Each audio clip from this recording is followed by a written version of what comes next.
60,000 पुत्र घोड़े की तलाश में लग गए।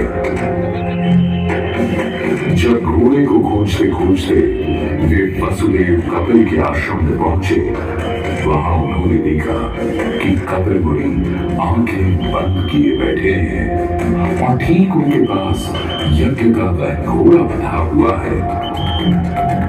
क्रोधित हो सभी पुत्र कपिल मुनि को घोड़े का चोर समझकर उन्हें अपशब्द कहने लगे।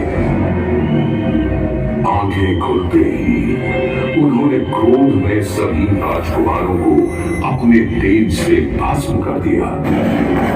राजा सगर के पौत्र अंशुमन अपने चाचाओं को खोजते खोजते कपिल आश्रम में जा पहुंचे।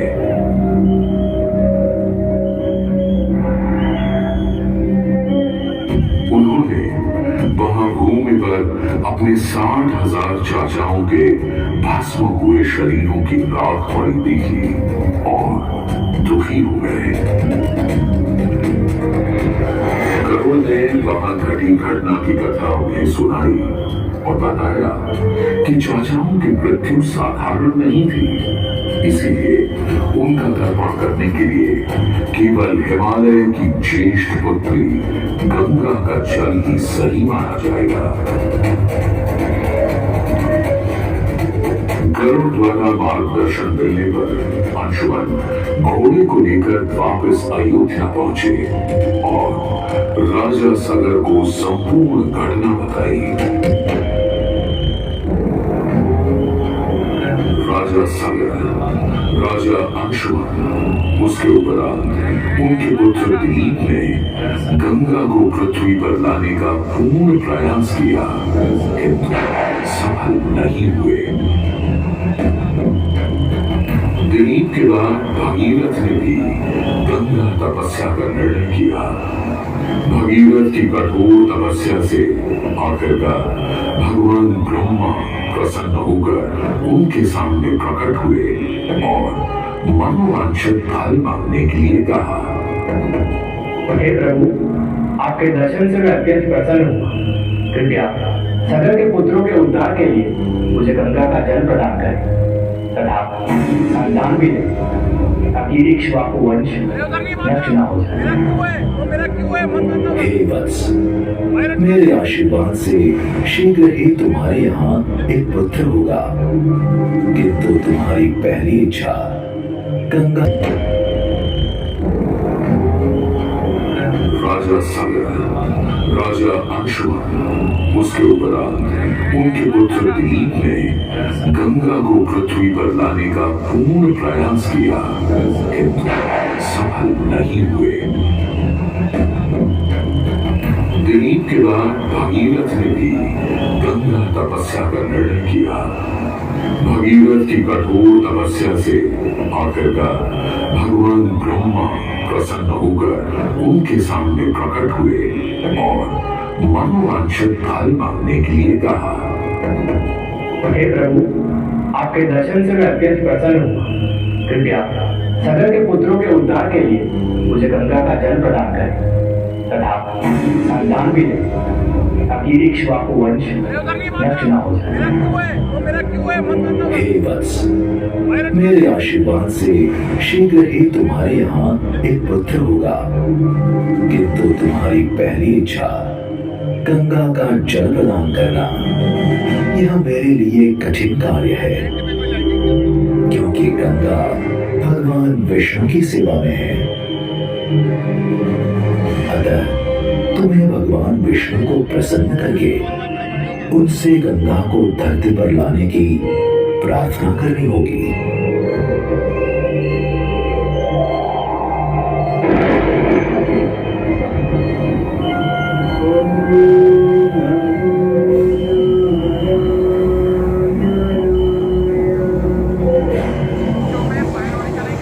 बहुत लंबे समय तक कठोर तपस्या करने के उपरांत भगवान विष्णु ने भगीरथ को दर्शन दिए तथा उनसे वरदान मांगने के लिए कहा।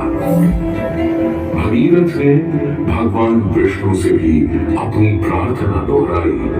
तब भगवान विष्णु ने कहा, भागीरथ, गंगा बहुत चंचल है और जब वे अपने पूर्ण वेग के साथ पृथ्वी पर अवतरित होगी तो उनके वेग को पृथ्वी संभाल नहीं पाएगी और वे सीधे पाताल में चली जाएगी।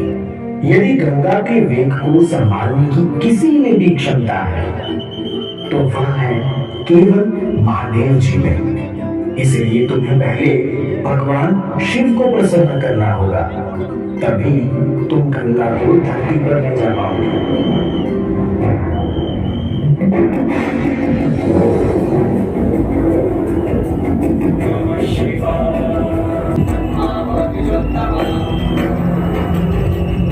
हे राजन, इस कठिन तपस्या का कोई विशेष उद्देश्य? प्रभु, आपके आशीर्वाद से संतान प्राप्ति का वरदान चाहिए। तथास्तु, किंतु दोनों में से एक पत्नी को केवल एक पुत्र की प्राप्ति होगी, जो वंश को आगे बढ़ाने में सहायक साबित होगा, तथा दूसरी पत्नी से 60,000 पुत्र उत्पन्न होंगे।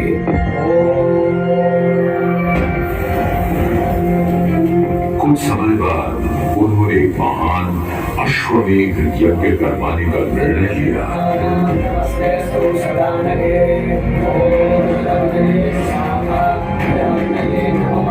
यज्ञ सफलतापूर्वक बढ़ रहा था, जिसे देख इंद्रदेव काफी भयभीत हो गए। उन्होंने हिमालय पर पहुंचकर राजा सगर के उस घोड़े को छुड़ा लिया।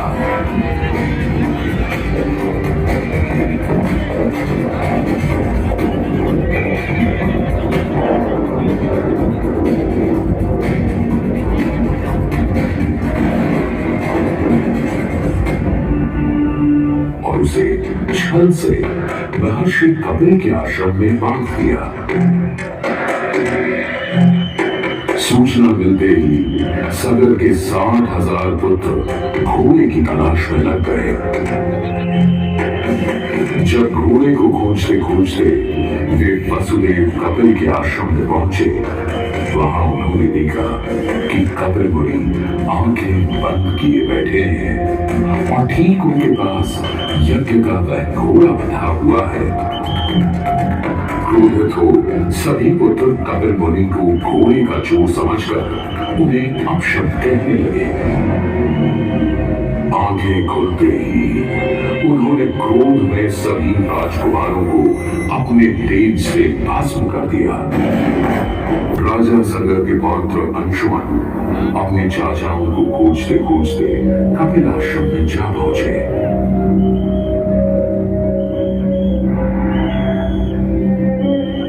उन्होंने वहां भूमि पर अपने 60,000 चाचाओं के भस्म हुए शरीरों की राख पड़ी देखी और दुखी हो गए। करुण ने वहां घटी घटना की कथा उनसे गंगा को धरती पर लाने की प्रार्थना करनी होगी।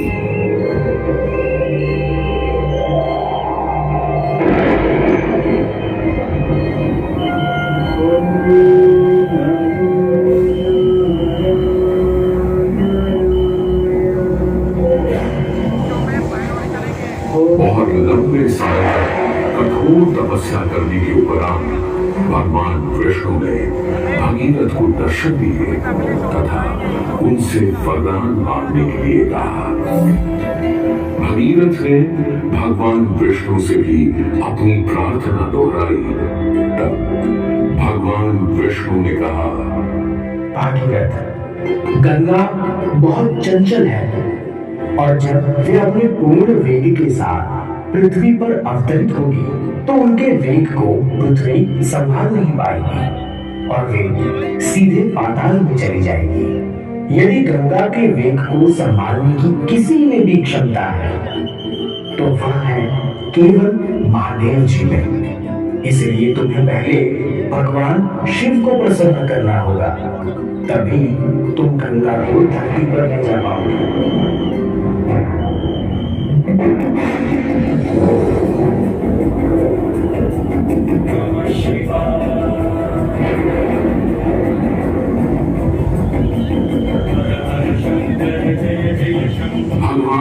विष्णु से अनुमति मिलने के बाद भगीरथ ने महादेव जी की तपस्या की।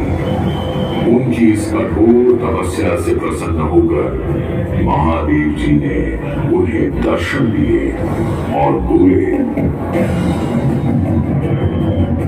हे परम भक्त, तुम्हारी भक्ति से मैं अत्यंत प्रसन्न हुआ।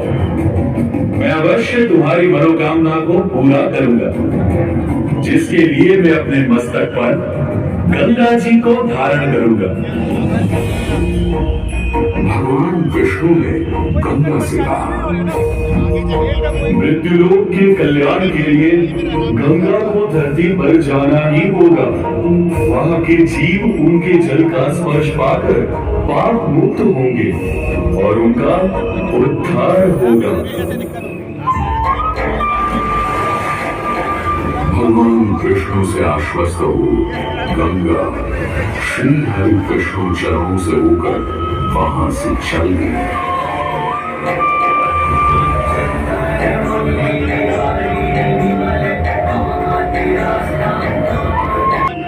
उनसे गंगा को धरती पर लाने की प्रार्थना करनी होगी।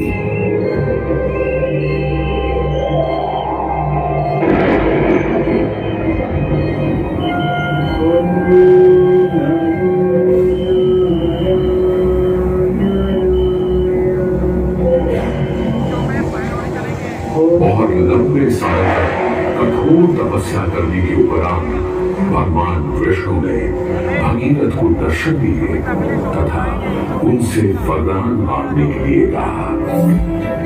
भगीरथ ने भगवान विष्णु से भी अपनी प्रार्थना दोहराई। तब भगवान विष्णु ने कहा, भागीरथ, गंगा बहुत चंचल है और जब वे अपने पूर्ण वेग के साथ पृथ्वी पर अवतरित होगी तो उनके वेग को पृथ्वी संभाल नहीं पाएगी और वे सीधे पाताल में चली जाएगी। यदि गंगा के वेग को संभालने की किसी में भी क्षमता है तो वह है केवल महादेव जी में। इसलिए तुम्हें पहले भगवान शिव को प्रसन्न करना होगा, तभी तुम गंगा को धरती पर ले जा पाओगे।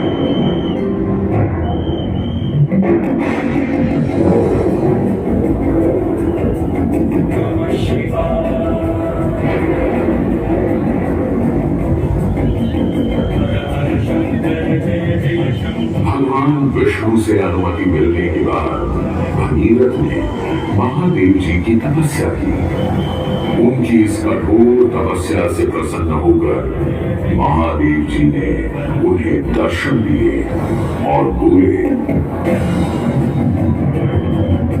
हे परम भक्त, तुम्हारी भक्ति से मैं अत्यंत प्रसन्न हुआ।